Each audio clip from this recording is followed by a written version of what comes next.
C'est parti pour le débrief de Mariée au premier regard. Alors, il y a une nouvelle candidate qui s'appelle Clémence, qui avait déjà participé à l'émission, mais elle, le gars, il avait refusé. Il lui avait dit non. C'est déjà arrivé ça ou pas? Pour moi, j'ai jamais vu de refus, hein. Je me rappelle pas d'elle. Elle est restée très humble. Franchement, je ne sais pas comment elle a fait et je ne sais pas comment elle a encore le courage de revenir après ça. Elle a réussi à contenir ses émotions. Moi, j'aurais chialé. Anthony et Laurie, que dire?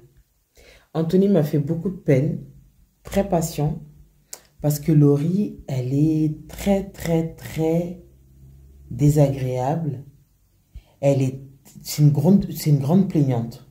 Elle passe son temps à se plaindre. Après, je me dis aussi, elle a des choses qu'elle n'a pas encore réglées. Elle a osé dire que son père, genre, il l'énervait, quoi. Elle n'a pas dit ça, mais c'est ce qu'elle voulait dire. Qu'elle en pouvait plus de ses pleurs et tout, qu'elle trouve qu'il abuse. À quel moment ton père, il est ému en te voyant en robe de mariée et toi, tu te barres, tu dis qu'il abuse. Parce qu'il en fait trop. Même Anthony était choqué. Il trouve qu'elle est très dure. Il ne sait pas si ça va le faire. Là, ils ont dit semaine prochaine, il va peut-être se barrer, hein. Il va peut-être mettre fin au mariage.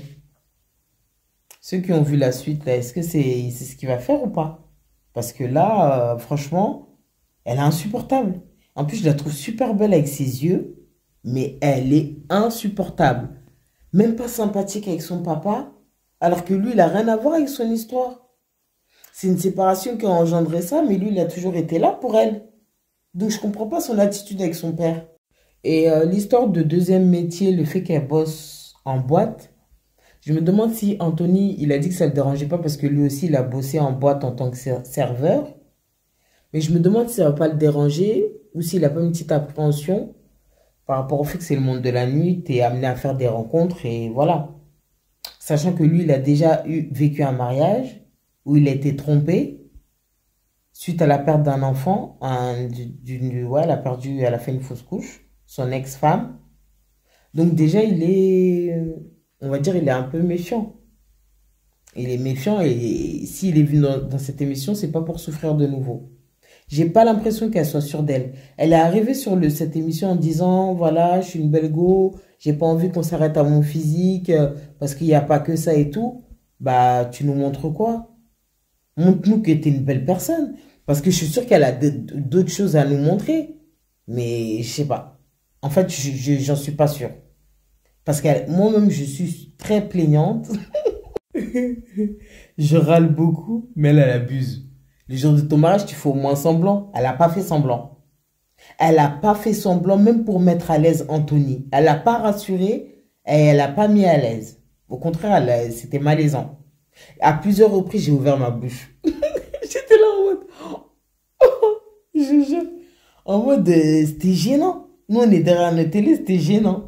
Concernant Coralie et Bruno, Coralie, elle est très patiente aussi. Et elle a beaucoup de douceur. Et j'aime beaucoup cette femme. Super sympa, hyper ouverte. Et elle veut pas heurter Bruno. Ça se voit qu'elle veut pas le heurter, mais elle en a marre. Elle est blasée. Le mec, il veut tout contrôler. Il l'a ramené en Camargue. Attendez. Ils sont tous allés à l'hôtel. Un hôtel stylé, spacieux, en bord de mer, petit déjeuner sur piscine. Lui, il l'a ramené en Camargue. Elle est là, elle a le mal de mer, elle souffre. Il lui dit, on va faire du quoi là, du padel. La go, elle souffre. Franchement, elle souffre. J'ai envie de parler plus fort, mais il y a mes voisins. Non, elle souffre, la pauvre. Et franchement, il faut qu'elle lui dise. Moi, j'aurais mis les olés depuis, hein. Attends, tu veux tout diriger, tu me demandes même pas ce que j'ai envie de faire. Tu me demandes même pas mes passions, ce qu'elle aime faire. Lui, il n'y a que lui. Je vais faire ci, je vais faire ça, je vais faire ci. Il est trop centré sur lui. Alors, certes, c'est un chef d'entreprise et autres. Parce que j'ai vu qu'il y a un TikToker, un employé à lui, je crois, qui a fait une vidéo sur laquelle je suis tombée. Il disait que son chef, c'était un top. Ah, il était top. Alors, en tant que chef d'entreprise, ok. Mais Coralie, c'est pas une employée à qui il est en train de lui faire découvrir le métier. Je comprends pas. Il est chelou. Donc, faut vraiment qu'il dose, sinon ça ira pas loin. Qu'il lui laisse sa place, en fait. Il est trop centré sur lui. Et après, il y avait Sophie aussi. Sophie, une hypersensible, qui a subi vraiment des dénigrements, rabaissements dans ses autres relations. Elle était totalement rabaissée sur son physique. On lui disait qu'elle n'était pas belle et autres. Et là, vraiment, j'ai l'impression qu'elle est tombée sur un gars vraiment bien compatible.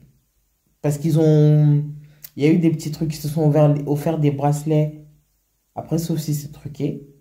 Qui étaient ressemblants et tout. Donc, il y a un truc, il y a une alchimie entre eux. À lundi prochain.